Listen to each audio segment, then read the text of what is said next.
Hello everybody and welcome to the Darkest Dungeon 2. Ba-da-da-ba-da-da-ba-bum. We'll work on that intro. Alrighty, so the time has come for me to return to Darkest Dungeon 2. Now, some of you might be thinking, return to? You've never played this game before. Oh, but I have, dear viewer, in a far darker time with with far lesser quality.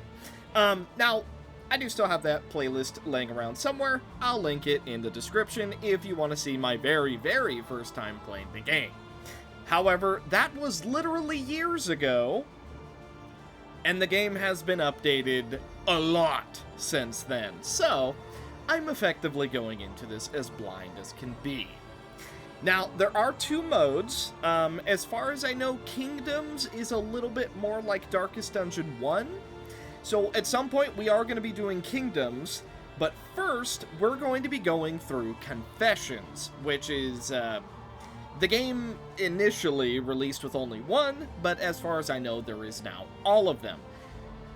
We are going to be doing one run per episode, win or lose. That's gonna be what it is. So if a video is ever 30 minutes long, you know that I died, but how did I? So, let's jump right in and see what Darkest Dungeon 2 has in store. Confessions. A new confession.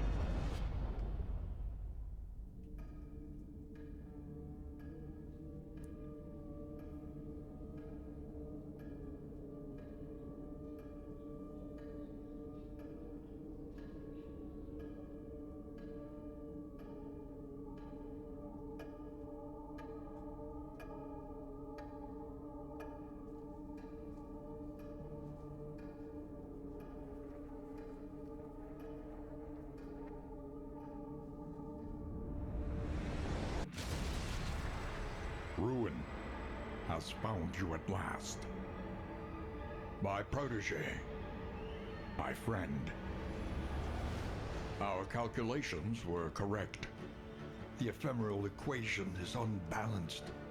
The Earth spins on a strange and terrifying new axis. And everywhere, unbridled consequence. The world is a wasteland of failures past. And yet, you must ride out into it, unafraid.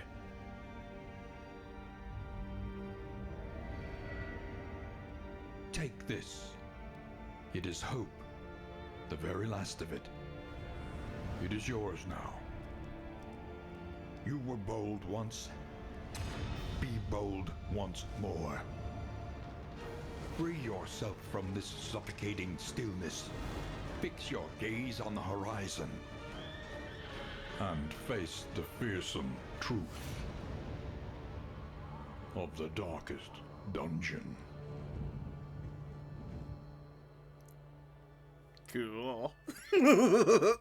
You know, a little bit of meta knowledge.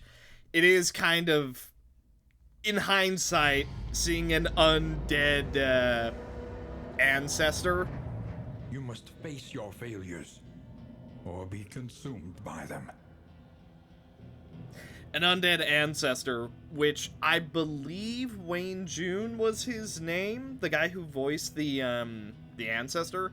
I believe he's passed. So seeing him as undead is a bit of a new feeling in hindsight, but that's fine. We begin with the prologue. Reus Captius, or whatever that said. Also, you know for a fact I turned up the stagecoach movement speed because, from memory, it was the worst part of the entire game. I know failure well. I glimpsed it lurking at the ragged edges of your mind. I watched its venom spread through the veins of the world. And I trembled at its terrible reverberations. The crossroads. A place between places. Alright. So I believe these are all the chapters. Guilt, loathing, failure, regret, and disgrace.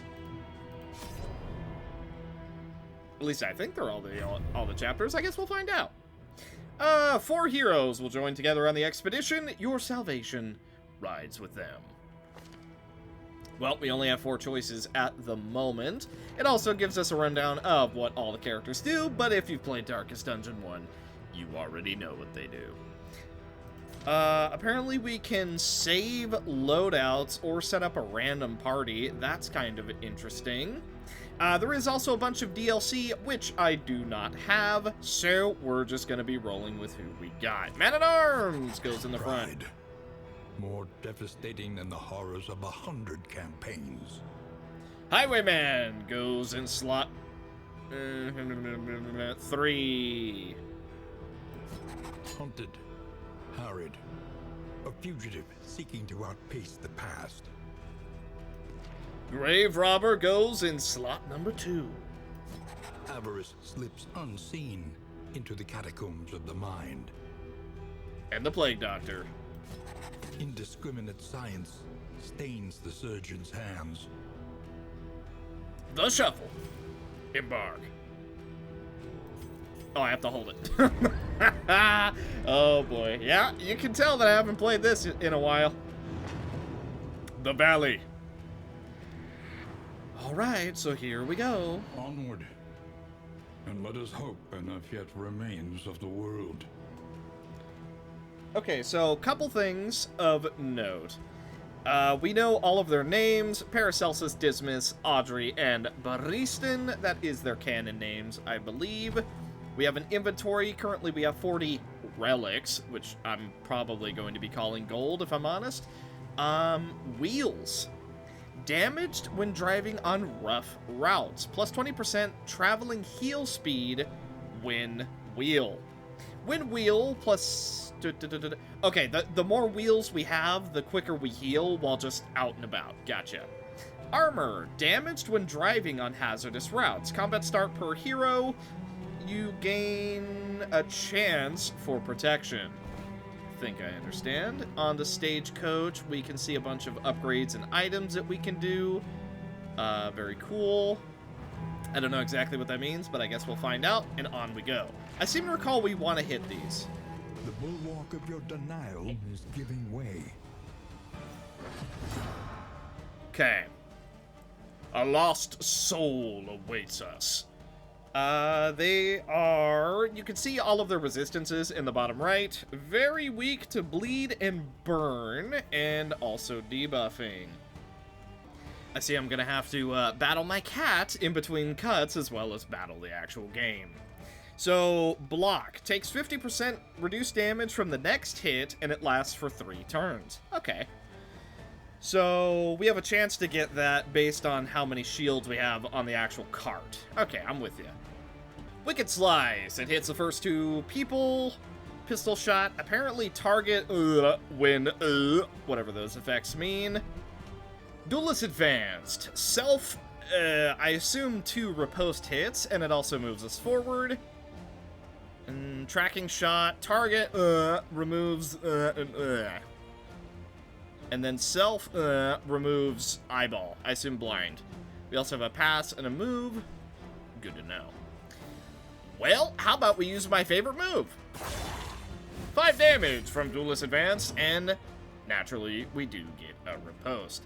Not able to use a whole heck of a lot on the Plague Doctor, but that's fine. We can use an ounce of prevention, which gives us a bunch of resistances to everything.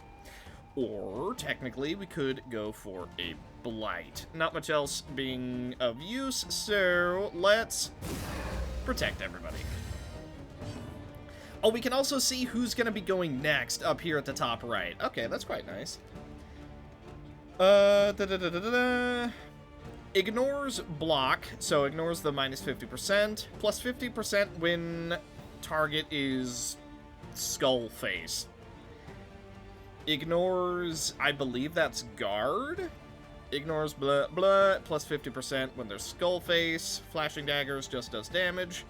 Poison dart naturally applies a little bit of blight, and on crit increases the duration. We also do have Abstinthe, which gives us a little bit of a heal. It also gives us 3 of those 2 effects. So, this probably isn't gonna... 3 to 6, 15% chance to crit. We take that. We didn't crit. That's fine. Jump!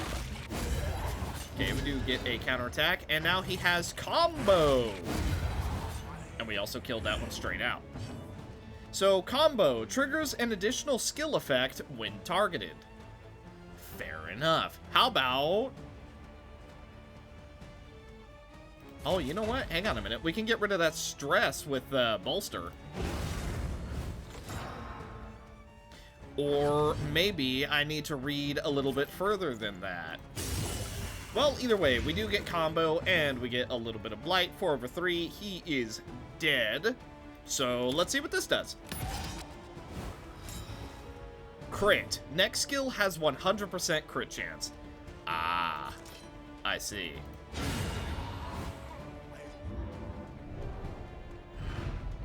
Search every shadow.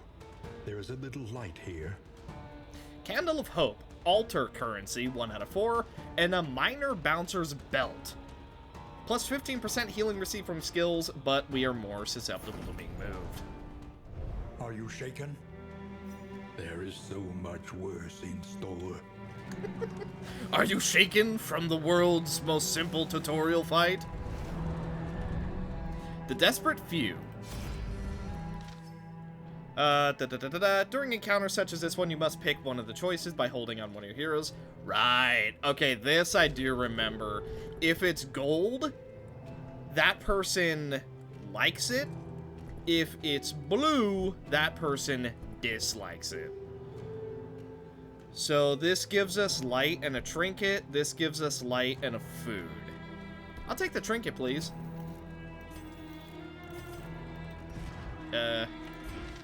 It won't let me... Click and hold a hero to... Okay, there's just no visual indicator. Gotcha. Hope springs in the unlikeliest places. Okay, we get another candle, and we also get the Minor Clotting Craw. It gives us bleed resist at the cost of fire resist. Alright. Now, can we equip that? They survived despite abhorrent... fascinating. Okay, Mr. Baristan. I know it's Baristan, but still. More healing received. I'll take some bleed resist. Yeah, why not? That sounds nice. Then... Oh, and we can also see that we have buffs and debuffs. Oh, boy. Oh, boy. All right. Tracker, plus 100% rough patch route scouting, and squeamish, disgusted by viscera and bodily fluids. Interesting. Okay, how about you? Tough, 10% more health, stiff knees, -3. Meh. Thick-blooded, poison resistance, and slow-handed, -2. Meh. Then we have stout, more health, disease resist. And then sickly, which gives us less disease resist. Nice. Also, I imagine this is turn order speed. I guess that's what that is, which honestly kind of bad that 2 of us have reduced speed, but hey, what are you gonna do? Feel it. A change in the air. The great experiment begins. You see, even your valley is not immune to the spreading stain. Sure. Woodsman. He has a whole lot of resistances, but I imagine it's gonna get a whole lot worse. He also has death armor. Protects against a death blow. Oh. Is that how we're doing it now? Okay, so... When I first played this game, death blow was a % chance for them, as well as us. So there was some fights where you would literally just be wailing on each other, waiting for either you or the enemy to actually get a death. So that's been changed. That's good to know. We're going to go ahead and go for Blinding Gas. This will apply combo and blind, which gives them reduced chance to hit. Sounds good to me. Okay, they're both blind. You have combo. Protect the child. Filthy morsel. Well, that blind immediately coming into play. No need for a heal, so going for Crush will kind of just waste it. You know what? Let's go for a Rampart. So we do reduce damage, but he now has Daze. Next action will be delayed until the end of the round. Converts to, I assume that is stun when stacked. Dang, can't hit him.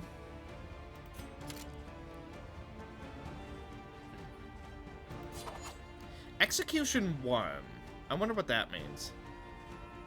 Well, we'll just go for a hit. 6 damage, not bad. Wicked Slice, always a good use. Actually, it did not use up the combo effect, which means we get a bit more damage. Academic View. During combat, hold Alt or middle mouse when mousing over heroes or enemies to see Academic View. This valuable screen shows full details on any tokens the combatant has. The view also shows the details about what combat skills enemy have. They start hidden, but as you observe the enemy use them in combat, the details will be revealed. Cool. And because of the flame, they have a 10% chance to become blinded, and we also have 6% extra chance to resist a death door blow. Well, you're big and tanky. I'm gonna start stacking blight on you. Then, let's go ahead and get ourselves a little bit of riposte up and going. You already know I love me my ripostes. Then you're guarding, so this redirects onto Big Man. Okay, he is dazed, so he is bumped to the back of the line. No longer guarding, so we can actually get some damage. So, Baba Boy. 9 damage from a crit. Jump up. Oh, there goes our resistance. He takes 6 damage. Carve the Toy ends up missing. What does that do? Let's find out. Take a closer look at the thing, as repulsive as it is.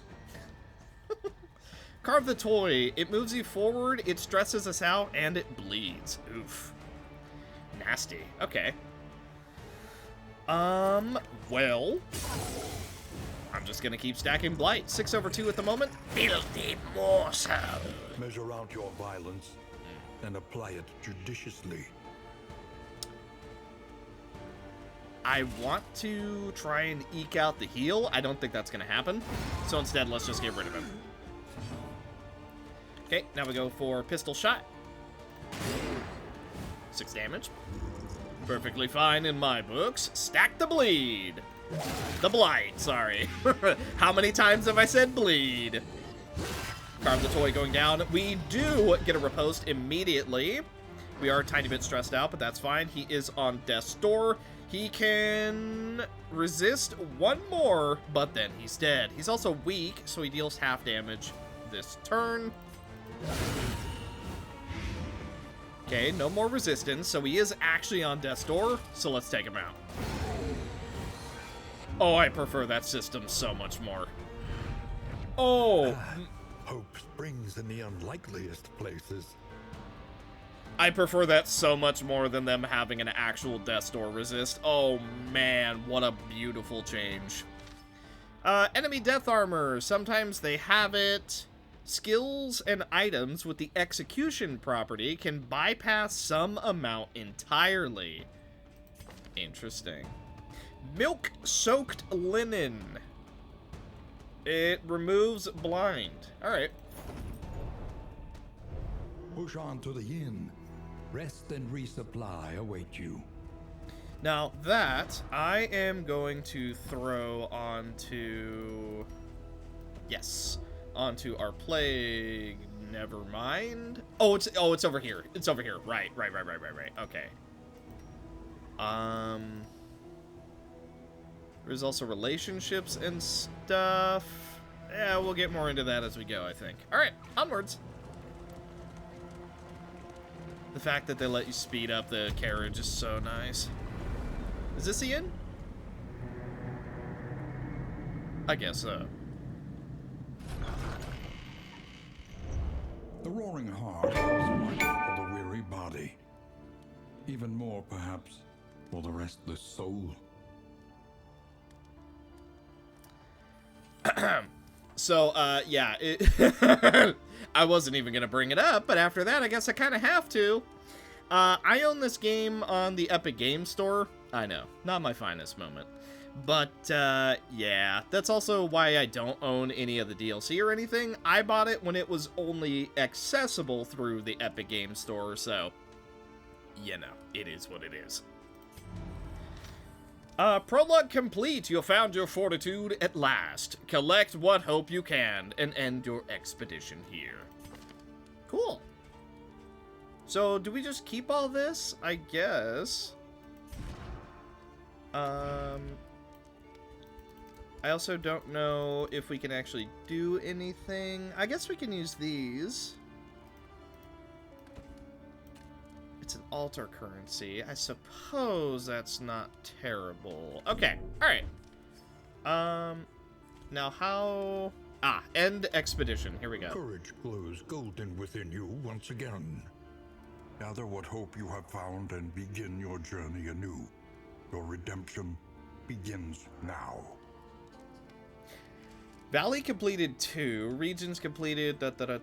Okay, I see. The hope is like a prestige system. Or like... okay, how do I explain that? You know how in some games there's like an infinitely stacking difficulty thing? I imagine it's kind of like that, except it's good?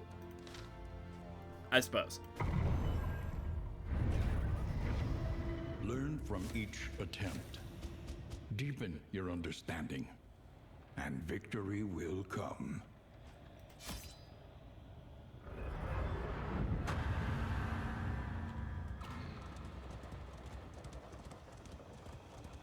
Little by little, your recollection mends the rifts of this sundered plain.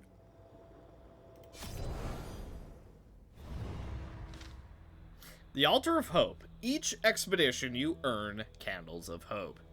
The altar is where you spend those candles to unlock new classes, items, pets, and more. For the first visit, you must visit the working fields. Okay. Which is this? To recall a thing is to make it real once more. Okay. There's 163 total things. Let's check out trinkets. Oh, it just unlocks it. Oh. Okay, well, let's unlock a little bit of everything then. New instruments will help us diagnose the world's affliction and overcome it. Gain on bleed, blight, or burn. Resist. Oh, so whenever we resist one of the dot status effects, we heal 20% HP. That's insane. Combat item. Every twinkling recollection is another implement at our disposal. That gives us a shuffle of 25% on the enemy party. Cool. Alright, shuffle them out of position for effectively free. A welcome advancement in the science of survival. Almanac, the Sprawl. Stagecoach item, +2... I guess that's turn speed when in the sprawl, 15% more damage while in the sprawl, and 10% stress resist while in the sprawl. Okay. A drop of sanity in a sea of madness. Round start, you have a 5% chance to gain in one region. So that lasts the entire region, huh? That seems that seems real good. Okay, and we can't visit any of these, at least not yet. So next, Once more into the maelstrom, in search of what hope yet remains. we can embark. I see. So it's yeah, okay, I'm understanding. Indistinct and ill-lighted. No comfort awaits you here. I believe it. So, there's going to be 5 chapters, the first of which is Denial. Now, what I am going to do I do want to make these particular episodes a little bit more swallowable. So, this is going to be the prologue episode. So, thank you guys so much for watching. Hopefully you enjoyed. And in the next one, we are going to begin on the road of denial. Now, I am okay with backseating. If there is a play that you think I really could have done better, or a play that I didn't do that I should have done, feel free. Let me know. I want to name people as I normally do, but I really don't think that I can rename the characters in this particular game, so as weird as that is, not playing with viewer names in a Darkest Dungeon game, I guess that's just not what we're gonna do. So, either way, I'm excited for this. I have not played Darkest Dungeon 2 since it legit first dropped only on the Epic Game Store, so I'm a little nervous. But either way, thank you guys so much for watching. Hopefully you enjoyed. And I will see you in the next one. Bye.